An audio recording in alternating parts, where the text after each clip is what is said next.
இந்த வருடம் ரொம்ப விசேஷமான வருடம். இந்த வருடம் எப்பயுமே இந்துக்களுக்கு வருடம் முழுக்கவே விசேஷம் தான். எந்த வருடமாக விசேஷம் தான். நம்மள மாதிரி விசேஷங்கள் கொண்டாடக்கூடிய நபர்கள் யாருமே கிடையாது இந்துக்கள்ல. அப்படிப்பட்ட இந்துக்கள்லையும் குறிப்பா நம்ம இந்த அமைப்பை சார்ந்து இருக்கிறவங்க இன்னும் பாக்கியவான்கள். ஏன்னு சொன்னா நம்மளுடைய அமைப்புடைய தாய் அமைப்பு ஆரம்பிக்கப்பட்டு 100 ஆண்டுகள் பூர்த்தி அடைஞ்சிருச்சு. 100வது வருஷத்துல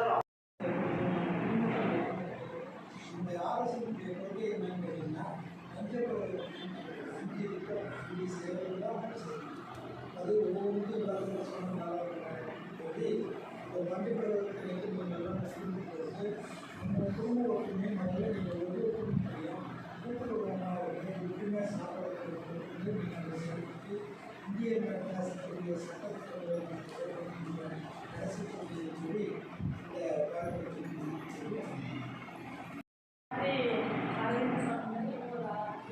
இந்த எல்லா இடத்துலையுமே அதாவது அமைப்பு கிளைகள் வேறு வேறு இருக்கலாம். ஆனால் நம்ம செய்கிற வேலை எல்லாம் எப்படி செய்யணும்னா ஒரே ஒரே லட்சத்துக்கு தான் செய்யணும். அதை முன்னிட்டு தான் இப்போ எல்லாருமே நம்ம இந்த 100வது வருஷத்துக்கு ஒரு விழாவாக கொண்டாடாம நம்ம ஒரு தேசத்தோட சேவைக்கோசம் பண்ணியாங்க. எல்லாருமே இது பெண்மணிகள் அனைவருமே நீங்கள் தான் ஒரு சில விஷயங்கள்லாம் கிராமப்புறங்களில் உங்களுக்கு நிறைய பழக்கவழக்கங்கள் இருக்கும். மகளிர் குழு நடத்திருக்கீங்க, விளக்கு பூஜை வைப்பீங்க, எல்லாருமே நீங்கள் என்ன சொன்னாங்க சிவகங்கைமா. அதனால் நீங்கள் நான் ஏன் உங்கள்கிட்ட நான் ரெக்வஸ்ட்டாக கேட்கறது என்னன்னா, நம்ம பாரத நாட்டுக்கு அமைப்பு ஆர்எஸ்எஸ் அமைப்பு ஒரு நல்ல ஒரு தலைவர் அந்த மாதிரி நிறைய எண்ணற்ற தலைவர்கள் நம்மளுக்கு அமைப்பு கொடுத்துருக்குது இந்த 100 வருஷத்தில்.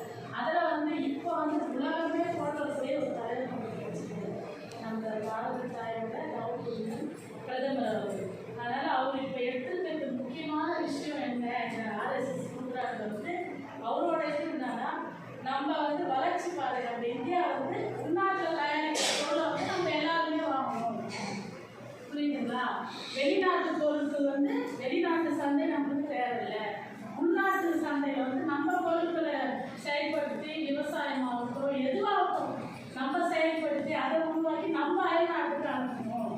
நம்ம நாடு அடுத்த கட்டத்தில் 3வது இடத்துக்கு இன்னும் கொஞ்ச நாள் போயிடும்.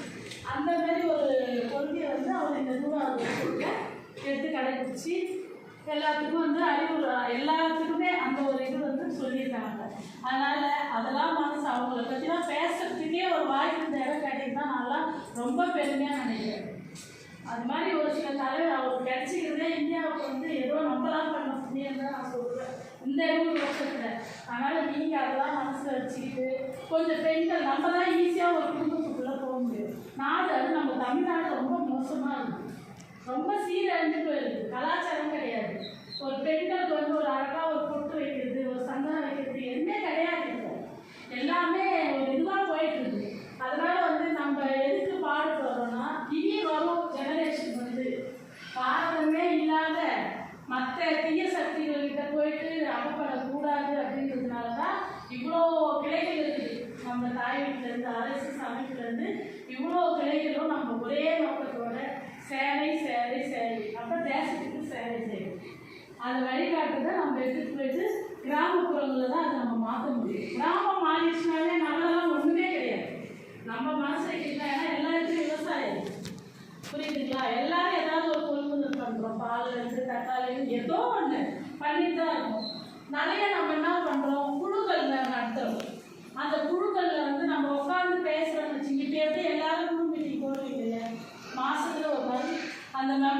15 பேரோ 20 பேரோ வரும்போது நீங்கள் போடுவீங்க. அப்போ வந்து நீங்கள் என்ன பேசணும், ஸ்கூலெலாம் முடிச்சுட்டு அரசியல ஒரு 10 நிமிஷம் பேசுங்க.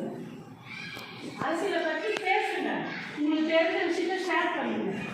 என்ன நடக்குது, நம்ம தமிழ்நாட்டில் என்ன நடக்குது, நம்ம பாரத பிரதமர் என்ன பண்ணுறாரு. ஏன்னா நீங்கள் எல்லாம் அமைப்பில் இருக்கீங்க. நீங்கள் சொன்னாதான் தெரியும். நீங்கள் கட்சி ரீதியாக போகிறதில்ல. நீங்கள் வந்து ஜென்ரலாக நாலேஜாக ஒரு இப்போ நம்ம ஒரு திண்ணை பிரச்சாரம்னு அந்த காலத்தில் சொல்லியிருக்காங்க. எல்லா விஷயத்தையும் லேடிஸ் பேசுவோம். நம்ம முதியோர்கள்லாம் என்ன பண்ணுவாங்க, பாட்டிங்கெல்லாம் உட்காந்து எல்லா விஷயத்தையும் பேசுவோம். அந்த மாதிரி நீங்கள் ஒரு குழு மீட்டிங் போகிறீங்கன்னா அந்த மீட்டிங் 5ஆம் தேதி மீட்டிங்காக ஒரு 10 நிமிஷம் ஒதுக்கி அன்றைக்கி அரசியல் பற்றி கண்டிப்பாக பேசுங்க. அப்போ தான் ஒரு நம்மளுக்குள்ளே ஒரு விழிப்புணர்வு வரும். நம்மளுக்குள்ளே ஒரு விழிப்புணர்வு வந்தால் தான் நம்ம போயிட்டு மக்கள்கிட்ட செய்யணும். நீங்கள் ஒரு உதவி பண்ணுறீங்க. இப்போ எல்லாருமே யார் வந்து அமைப்பு காசு கொடுத்து யாரும் வரல. எல்லாருமே நீங்கள் சொந்தமாக எதையும் எடுத்து இப்போ நாங்களாம் கூட அரசியலில் இருக்கோம்னா ஒரு கட்சியில் நிற்கிறோம், கவுன்சிலராக நிற்கிறோம், எம்எல்ஏவாக நிற்கிறோம். எல்லாத்துலையும் நீங்கள் ஏதோ ஒரு இதில் இலக்கை நோக்கி போயிடுவோம். ஆனால் நீங்களாம் அப்படி கிடையாது. ஃபுல்லாகவே நீங்கள் தேசத்துக்கு தான் உழைக்கிறீங்க. எந்த ஒரு எதிர்பார்ப்பும் இல்லாமல் உங்கள் காசு செலவு. நாங்களாம் ஒரு நேரம் இல்லாமல் ஒரு நேரம் கட்சி சார்பாக ஏதோ ஒரு இடத்துக்கு போவோம். நீங்கள் அமைப்பில் தான் மேலே போவீங்க, செயலில் தான் மேலே போவீங்க. அதனால் நீங்கள் செய்கிறது வந்து புனிதமான ஒரு சேவை நாட்டுக்கு. அதனால் என்னோட ரெக்வஸ்ட் என்னன்னா, உள்நாட்டுக்குள்ள என்னென்ன பொருள் தயாரிக்கிறாங்க. நம்ம கடலை மிட்டாயிலேருந்து எல்லாம் பசங்க மறந்துடுச்சு. எல்லாம் சாக்லேட்டு அது என்னென்ன உள்நாட்டில் தயாரிக்கிறாங்களோ அதை வாங்க. டிவிலேருந்து, ஃப்ரிட்ஜ்லேருந்து, வாஷிங் மிஷின்லேருந்து நம்ம உள்நாட்டு தயாரிப்பை நம்ம வாங்கணும். ஃபோன்லேருந்து அதை மட்டும் நீங்கள் கொஞ்சம் அடுத்தது எடுத்து சொல்லுங்கள். அடுத்தது வந்து இப்போ ஜிஎஸ்டி வரி குறைச்சிருக்கு சென்ட்ரல் கவர்மெண்ட்டு. அதில் உங்களுக்கு ஏதாவது விழிப்புணர்வு ஏற்பட்டுருக்கா? பொருள் வாங்கியிருக்கீங்களா? மளிகை கடையில் அந்த மாதிரி பேஸ்ட்டு, சோப்பு, பல்பொடி இதெல்லாம் அது வந்து எப்படின்னா அப்படியே 18%லேருந்து 5% வந்துருச்சு. நீங்கள் ஒரு 1000 ரூபாய்க்கு பொருள் வாங்கினா குறைஞ்சபட்சம் 100லேருந்து 200 ரூபா சேவ் ஆகும். அது வந்து நீங்கள் எப்படின்னா பள்ளிக்கடை வந்து என்ன பண்ணுவாங்க தெரியுங்களா, பழைய பில்லே கொடுத்துருவாங்க. ஆனால் நீங்கள் கேட்கணும், இப்போ வந்து ஜிஎஸ்டி பில்லுன்னா அந்த பில்லு எப்படி இருக்குன்னா எம்ஆர்பி ரேட்டுக்கு ஒரு பில்லு போட்டுருவோம். அந்த ரேட்டில் தெரியாத காசு வாங்கி போட்டுருவோம். இந்த ஜிஎஸ்டி இந்த ரேட்டு நான் ஒரு பில்லு வரும். அதில் நமக்கு தனியாக ஒரு அமௌண்ட் வரும். நீங்கள் ஒரு 500 ரூபாய்க்கு பொருள் வாங்கினீங்கன்னா குறைஞ்சபட்சம் ஒரு 50 ரூபா 60 ரூபா இருந்தும் உங்களுக்கு சேவ் ஆகும். அப்போ ஒவ்வொரு வீட்டுக்கும் மாதத்துக்கு குறைஞ்சபட்சம் 2000லேருந்து 3000 வரைக்கும் நீங்கள் மளிகை சாமான் வாங்குவீங்க. குறைஞ்சபட்சம் நம்ம வாங்குறதுக்கு அப்படி வாங்கும்போது ஒவ்வொரு வீட்டுக்கும் மாதம் 500லேருந்து 1000க்குள்ளே ஒரு 3000க்குள்ளே மளிகை சாமான் வாங்கினீங்கன்னா இவ்வளோ வந்து உங்களுக்கு சேவ் ஆகுது. இது வந்து யார் போஸ்ட் செஞ்சுட்டாரு பாரதத்தில்? பெண்கள் நல்லா கருதி ஒரு சின்ன சேவிங்ஸ், ஒரு சிறு தொகையை வந்து நீங்கள் சேவிங் பண்ணுறீங்க. அதை வந்து நம்ம வேறு எதுனா ஒரு பெண் குழந்தைன்னா ஒரு மாதம் ஒரு 200 ரூபா போஸ்ட் ஆஃபீஸ் கொண்டு போடலாம். செல்வ மகள் திட்டம் வந்துருக்கு, அதில் போயிட்டு போடலாம். அந்த மாதிரி ஜிஎஸ்டியில் வந்து பேஸ்ட்டு இது பவுடர்லேருந்து நம்ம யூஸ் பண்ணுற அனைத்து பொருள் லேடிஸ் யூஸ் பண்ணுறது எல்லாமே 5% வந்துச்சு. அதுலேயே வந்து இன்சூரன்ஸ் நம்ம காப்பீடு போடுறோம்ல அது வந்து 0% தான் இருக்காங்க. இப்போ வந்து 2 ஜிஎஸ்டி தான். 18னா வந்து இந்த பேர் பர்ஸ் அது இது கார் அது அதில் மற்றபடி லாஸ்ட்டு 5% ஒரு சில பொருட்கள் இல்லவே இல்லை 0 தான். அதனால் எல்லாமே இந்த மாதிரி வந்து பெண்கள் நலனை கருதி தான் நம்ம பாரதத்தில் வந்து ஒவ்வொரு திட்டத்தையும் அறிவிக்க முடியாது. அதனால் நீங்கள் பொருள் வாங்கும்போது நீங்கள் இப்போலாம் வந்து அதுக்கு முன்னாடிலாம் நம்ம ஸ்மார்ட்டோ ஓரம் போய் வாங்கினா வேலை அதிகம் ஜிஎஸ்டி சொல்லுவோம் இல்லையா. இப்போ நீங்கள் அங்கேயே போய் வாங்கலாம். ஏன்னா அங்கே தான் உங்களுக்கு கரெக்டாக பில்லு வரும். கவர்மெண்ட்டுக்கு தான் ஏமாற்ற முடியாது. கரெக்டாக அந்த பில்லு வரும். கம்மி கொடுத்துருவோம். நீங்கள் எங்கே வேணாலும் இப்போ ஒரு 10 ரூபா பேஸ்ட் வாங்கினீங்கன்னா அவங்க அதில் உங்களுக்கு ஒரு 2 ரூபா சேவ் ஆகும். நான் ஒரு 3000 ரூபா சொல்கிறேன். அந்த மாதிரி வந்து சிறு துளி பெருவெல்லாம் அப்படின்ற மாதிரி நம்ம நாட்டுக்கு வந்து தெரியணும். வந்து பெண்கள் நலனை கருதி இதை அறிவிச்சுக்கிறார். அதே மாதிரி பால் கிண்ணு நெய் எல்லாமே உங்களுக்கு 12% கொடுத்து அறிவிச்சிருக்காங்க. அதனால் இதெல்லாம் நீங்கள் கொஞ்சம் புரிஞ்சுக்கிட்டு ஒரு குழு நடத்த போதோ ஒரு பெண்கள்கிட்ட ஒரு வேலை கொடுத்து வைக்க போதோ நீங்கள் வந்து ஒரு சில விஷயத்தை ஷேர் பண்ணணும். இந்த மாதிரி நம்ம நாடு வந்து மெயின் தமிழ்நாடு வந்து எல்லா திட்டமிட்டு சென்ட்ரல் கவர்மெண்ட்டு, ஆனால் அதை அனுபவிக்கிறாங்க. ஆனால் அதுதான் கொடுக்குறாங்கிறது வெளியே சொல்ல மாட்டாங்க. சரிங்களா? அதை வந்து நீங்கள் தான் போயிட்டு இந்த மாதிரி ஒரு குழு நடத்துகிற போதோ நிகழ்ச்சி நடத்துகிற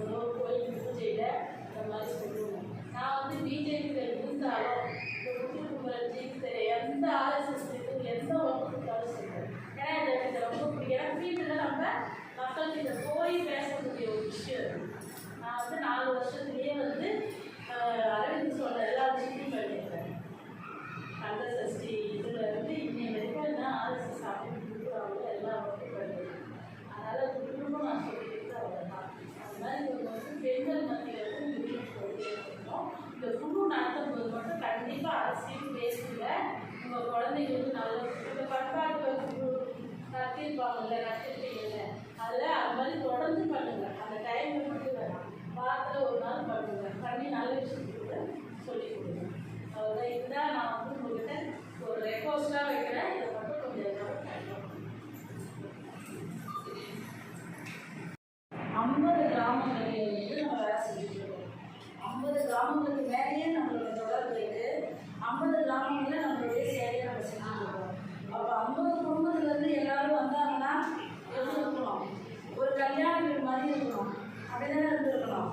ஆனால் நம்ம என்ன பண்ணிட்டோம்? எல்லாத்தையும் தீர்மானத்தை வச்சுட்டு நாம் மட்டும் வந்துட்டோம். அப்படி தானே?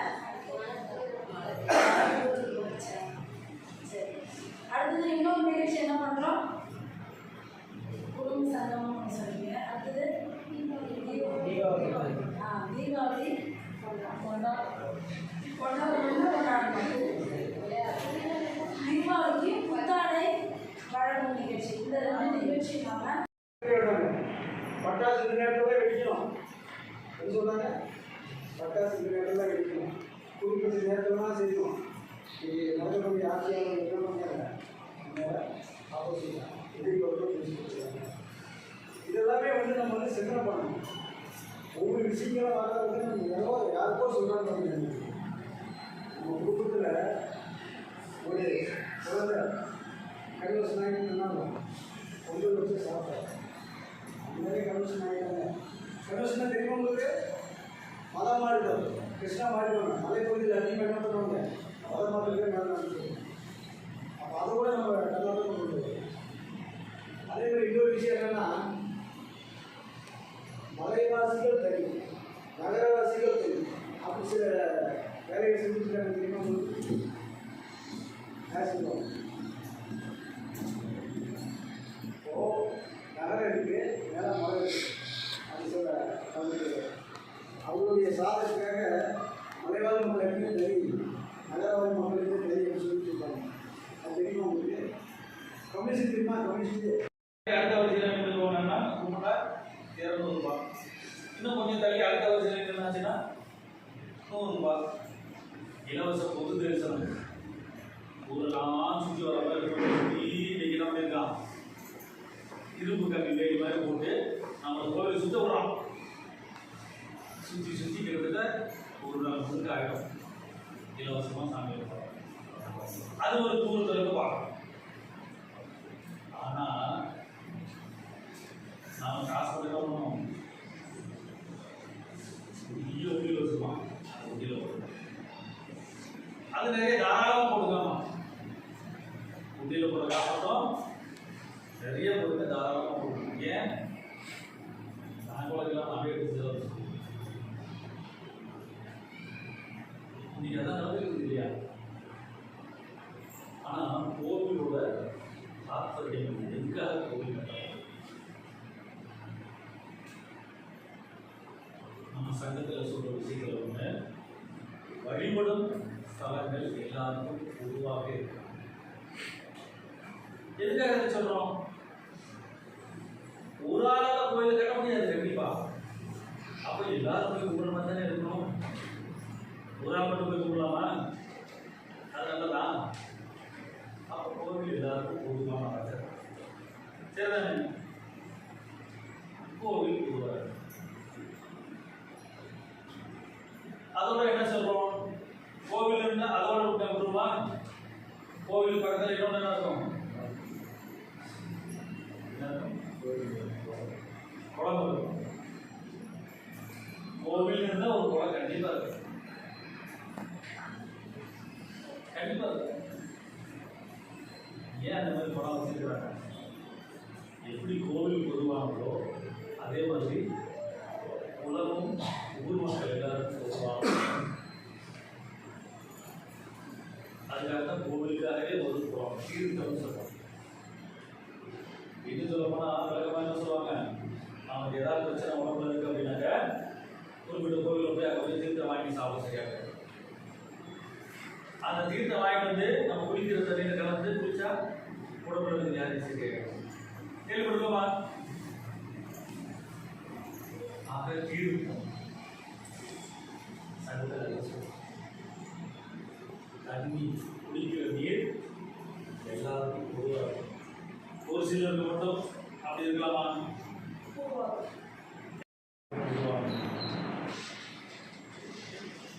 ஆளுநர் மயம் இல்லை. அதனால இந்து தர்மத்தில் ஒரே இடத்துல ஆயிரக்கணக்கான மயானம் வச்சுக்கிறோம், புதுகாடுன்னு வச்சுக்கிறோம். புதைக்கிறதா இருந்தால் என்ன செய்யலாம்? இன்னைக்கு ஒரு இடத்துல ஒரு காலம் புதைச்சிருக்கலாம், அடுத்தது புதைக்க தள்ளி தான் வரும். ஆனால் சுருக்கம் அப்படி இல்லை. அந்த 4-3 இடம் தான் இங்கே பாருங்க.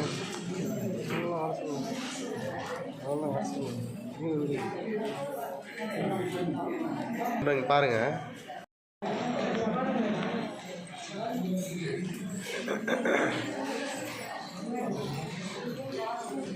ஓகே.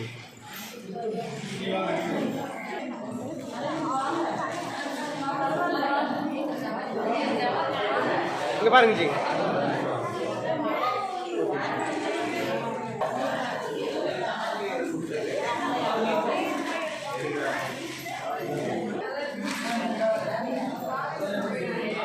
ஜி இங்கே பாருங்க.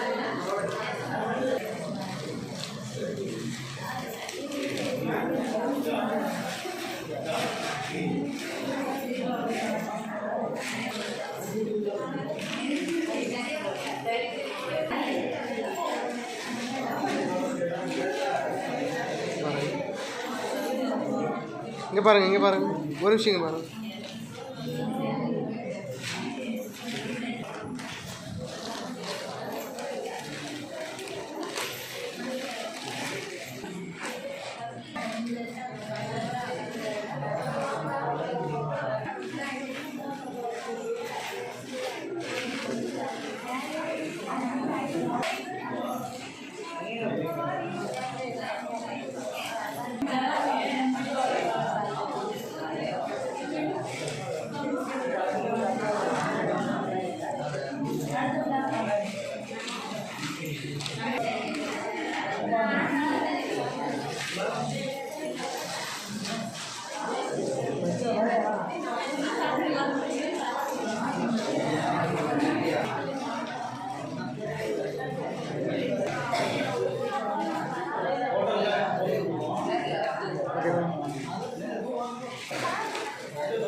ஓகே.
பாருங்க மேடம். ரொம்ப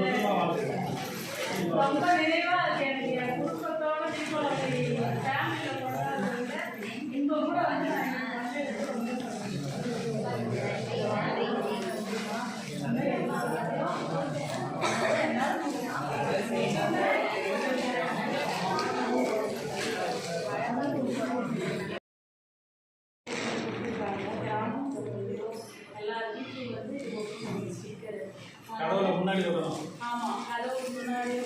சைடு நீங்கள் இத்தனை பேர் வந்துருக்கீங்க, உங்களுக்கு அவங்க வீட்டில் ஒட்டினீங்கனாலே போதும். சரிங்களா? 8 பேர் ஃபஸ்ட்டு வேலை இதை கட் பண்ணி கொடுக்கணும்.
சேர்ந்து வரும்போது அவங்ககிட்ட கொடுப்பேன்.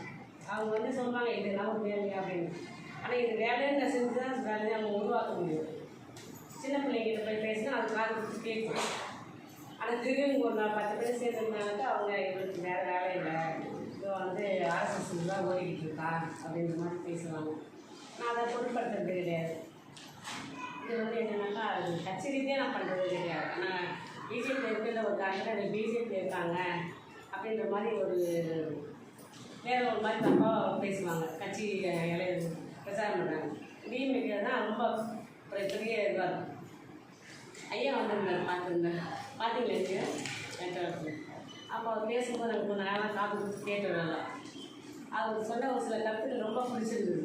ஏற்கனவே நான் ஈடுபாடாக வேலை செஞ்சேன், இன்னும் ஆர்வமாக வேலை செய்யணும்னு இறங்கி வேலை செஞ்சுட்ருக்கேன். இப்போ மேடம் இன்னைக்கு வாங்கன்னு சொல்லியிருந்தாங்க, வந்திருக்கேன். அதனால் இப்போ எந்த வேலை எனக்கு விட்டாலும் அது ஆர்எஸ்எஸ் மூலிமா நம்ம அந்த பாரத நாட்டுக்கு கொண்டு போய் சேர்க்கணும், வீடு வீடாக சேர்க்கணும். ஆர்வத்தில் ஒரு 10 பேர் கூட்டி வச்சுருக்கு, போய் செய்யலாம் அப்படின்னு சொல்லிட்டு நீங்கள் வந்து சொல்லிட்டு வந்தது. அந்த ஆர்வத்தில் நான் செஞ்சுக்கிட்டு இருக்கோம். அந்த மாதிரி நீங்கள் இப்போ 20 பேர் 20 பேர் இருக்கீங்களா, நீங்கள் ஒரு ஆள் ஒரு 10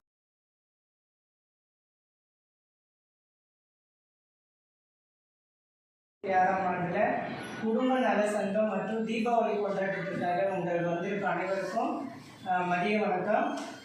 இன்றைக்கி எப்பவுமே நான் இந்த அமைப்பில் வந்து பார்த்திங்கன்னா ஜிகன் சென்டர் எடுத்து நான் ஒரு 7 வருஷம் எடுத்திருக்கேன். 1 வருஷம் கோஆர்டினேட்டராக இருந்திருக்கேன். இப்போ ஜிகன் சென்டர் தான் நடத்திட்டு இருக்கேன்.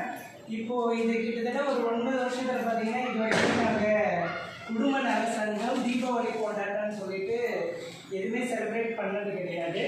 இது ஃபஸ்ட் டைம்ன்றதுனால எங்களுக்கு இங்கே வந்திருக்கவங்க எல்லாத்துக்கும் ரொம்ப சந்தோஷம். அது இல்லாமல் வந்ததே இங்கே வந்து நாங்கள் ஃபஸ்ட்டு வந்தோடனே ஜஸ்ட்டு மீட்டிங் வைப்பாங்க, ட்ரெஸ்ஸு ஏதாவது கொடுப்பாங்க, வாங்கிட்டு போயிடுவோம் அப்படின்னு சொல்லிட்டு நினச்சேன். ஆனால் இங்கே வந்துட்டு விளையாட்டு வச்சாங்க.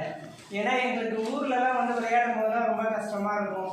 இங்கே வந்தபோது பார்த்தீங்கன்னா எங்களுக்கு அந்த சின்ன வயசுலேயே இறங்கி விளையாடக்கூடிய இது எங்களுக்கு இருக்குது. அது இல்லாமல் எங்களுக்கு புத்தாடைகள் கொடுத்த அக்காவுக்கு ரொம்ப நன்றி.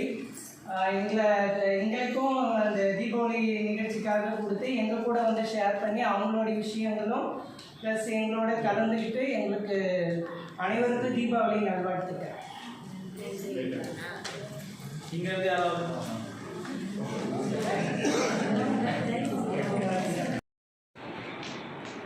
அனைவருக்கும் தீபாவளி வாழ்த்துக்கள். இந்த வருஷம் எப்பயுமே அந்த மாதிரி பண்ணதில்லை. இந்த வருஷம் கண்டிப்பாக எல்லாரும் குடும்ப நல சங்கம் சொல்லிட்டு ஒரு அமைப்பு நடத்தி நம்ம அமைப்பில் இது ஒரு தனியாக செஞ்சு இன்னைக்கு பொழுதுக்கும் விளையாடி கூட எல்லாருக்குமே ஷேர் பண்ணி பேசி சந்தோஷமாக இருக்கும். அதுக்கப்புறம் அக்கா புத்தாடை கொடுத்தது அதுவும் மனசுக்கு ரொம்ப சந்தோஷமாக இருந்தது. ரொம்ப நாளாக எதுவுமே கொடுக்காத மாதிரி ஒரு ஃபீல் அந்த மாதிரி இருந்தது. இந்த வருஷம் இது கொடுத்ததுனால ரொம்ப சந்தோஷமாக தீபாவளியை கொண்டாடலாம்.